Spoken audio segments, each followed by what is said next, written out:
84 warnings, 84 dismissed. The largest invasion in history, no orders to resist. Stalin knew that is the problem. The kill chain. Today, we analyze the decision behind the disaster. At the kill chain, we examine what the commanders actually knew. Stalin received 84 intelligence warnings. 7 separate intelligence streams, all converging on June 22.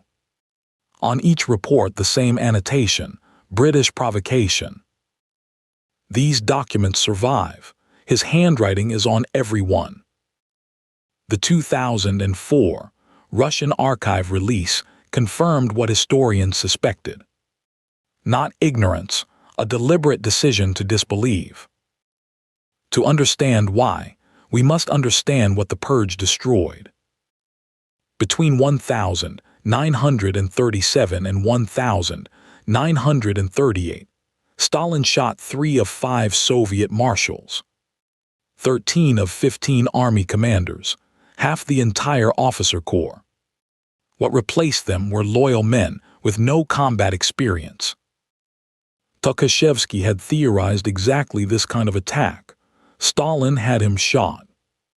The purge created an intelligence culture built on fear. No officer reported bad news. Careers and lives depended on optimism. Churchill's April 1941 message arrived. Stalin filed it without reading.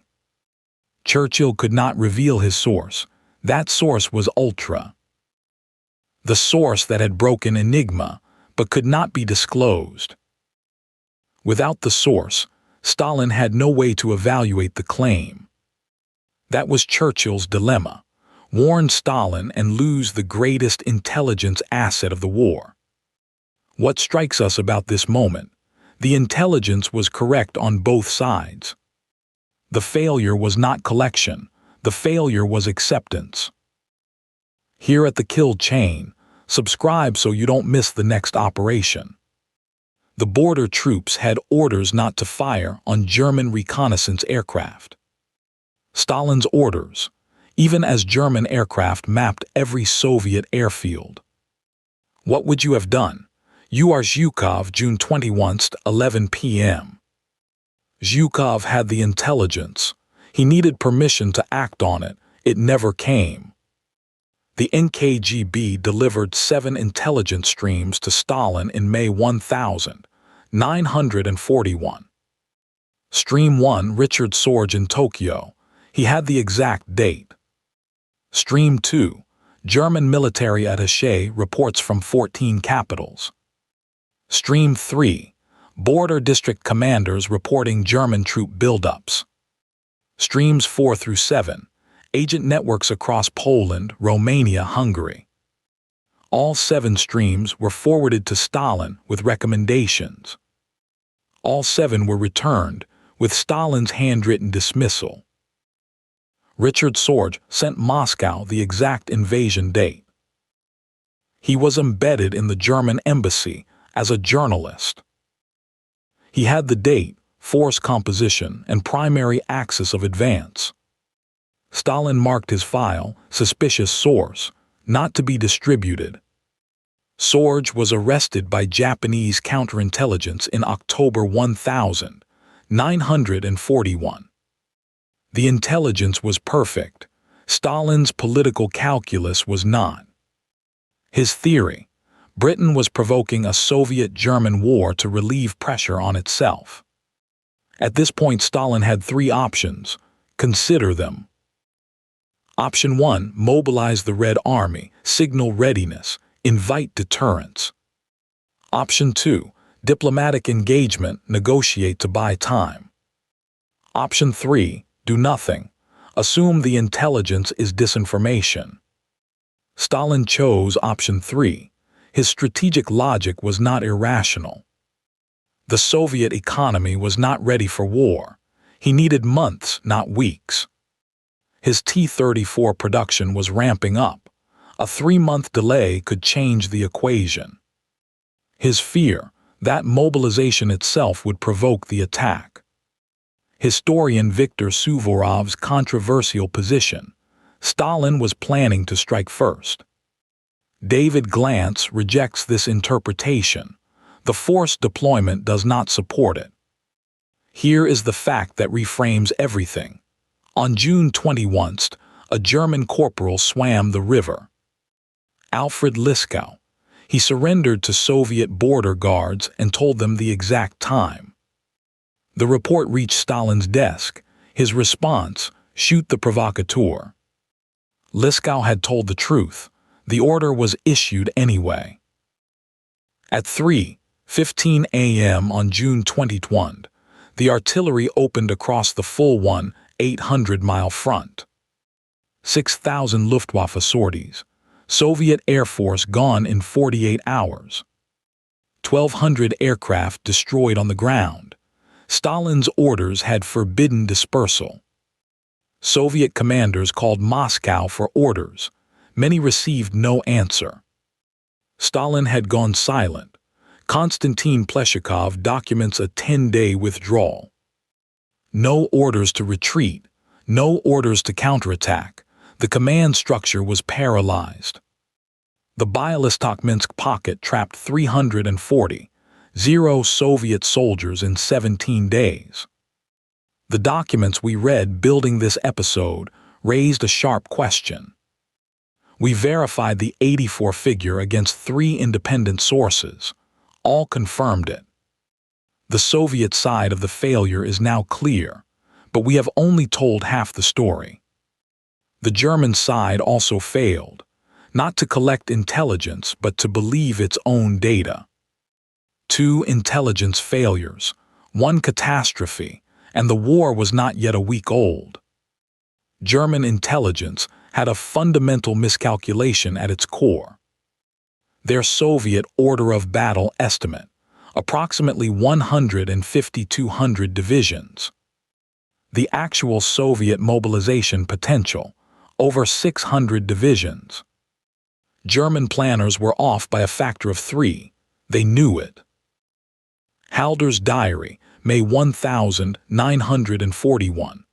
The USSR is a colossus that has prepared poorly but remains vast. He recorded the problem, then approved the operational timeline anyway. The Wehrmacht quartermaster had calculated the supply problem in May 1941. German planners underestimated Soviet reserves by a factor of 3. 90 days of supplies, a campaign projected to conclude in 8 weeks. By August, the Wehrmacht had consumed its 90-day stockpile. The Soviet Union had not collapsed. Halder's diary records his own miscalculation with characteristic coldness. Halder, August 11, 1941. Each time we destroy a dozen of their divisions, they replace them. By December 1941, he wrote, "This phenomenon defies military logic." The critical German decision was not Barbarossa itself. It was the Kiev diversion. Army Group Center had reached Smolensk by late July. Moscow was exposed. Hitler diverted south to encircle Kiev. His generals opposed it. The Kiev encirclement captured 665 Soviet soldiers, the largest single encirclement in history. But the 6 weeks consumed reaching Kiev cost the window to take Moscow before winter. Operation Typhoon began October 20, 6 weeks too late. The autumn rains turned every Soviet road into knee-deep mud, the Rasputitsa. The quartermaster had predicted exactly this in May. His memo exists. The German Abwehr, military intelligence, had also failed to assess Soviet depth. Wilhelm Canaris later admitted his assessments of Soviet reserve depth were critically wrong. Both sides were operating on distorted intelligence. Both paid for it differently. Japan's decision not to attack the Soviet Union was decisive. Sorge confirmed it. Japan would attack south and east, not west. 18 Siberian divisions were freed.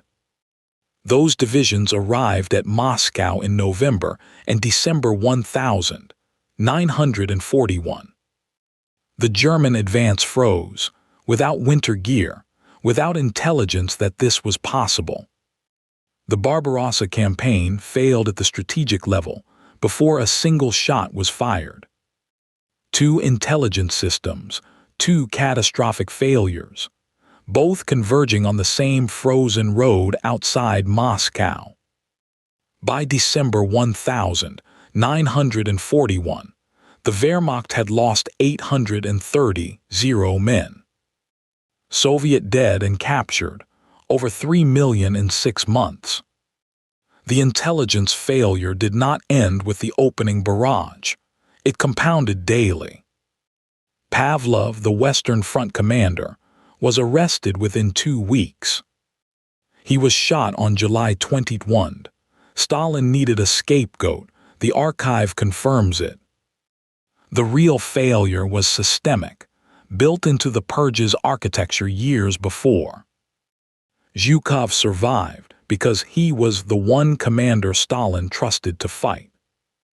On December 5, 1941, Zhukov launched the Moscow counterattack.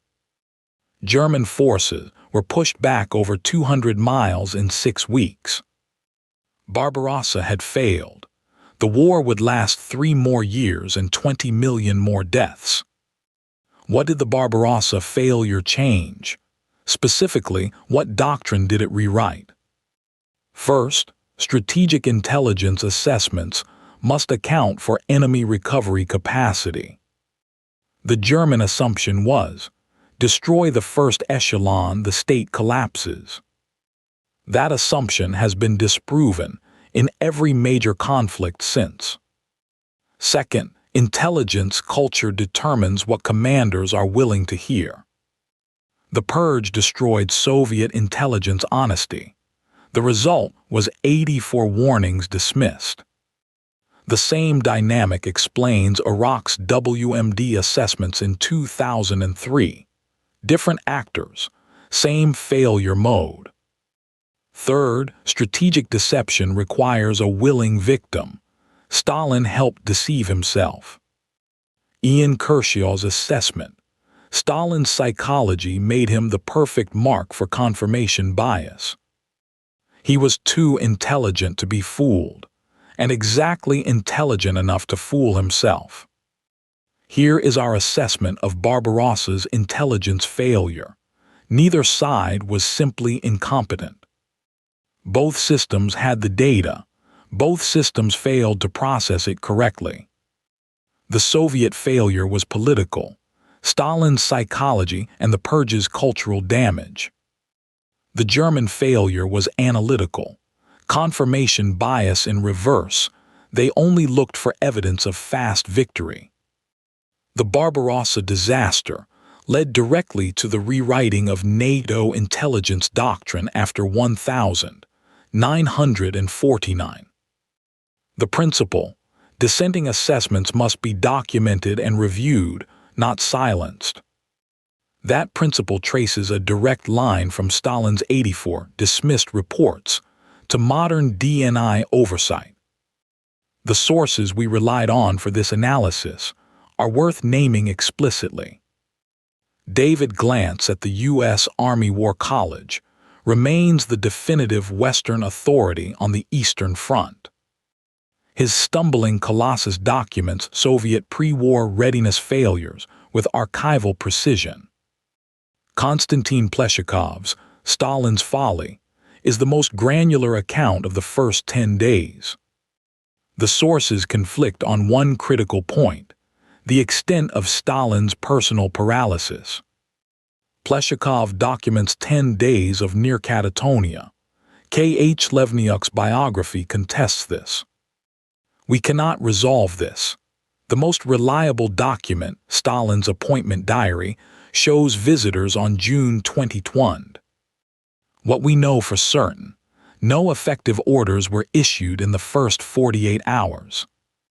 Entire Soviet army groups dissolved for lack of orders to retreat. That is, in our assessment, the single most consequential intelligence failure of World War II. Not because of the scale alone, because both sides failed simultaneously and the consequences compounded. Deeper analysis, extended research notes, and source documents are in the description below. 27 million Soviet citizens died between 1,941 and 1,945. The number is so large that military historians struggle to make it comprehensible. We won't try. We will simply note that Sorge's intelligence might have prevented it if acted on. That is speculation. Here is what is not. The warnings were clear, specific, and correct. The failure was entirely in the decision to disbelieve. What is your assessment? Was this failure inevitable or was it avoidable? Tell us. The same diagnostic failure appears in the buildup to the Yom Kippur War in 1973. Pearl Harbor, Tet, 9/11, the intelligence was there, the will to believe it was not. The Kill Chain will examine one of these in the next operation. Subscribe to follow the analysis. Stalin had 84 warnings. Everyone was correct. He dismissed them all, and 27 million people paid for that dismissal.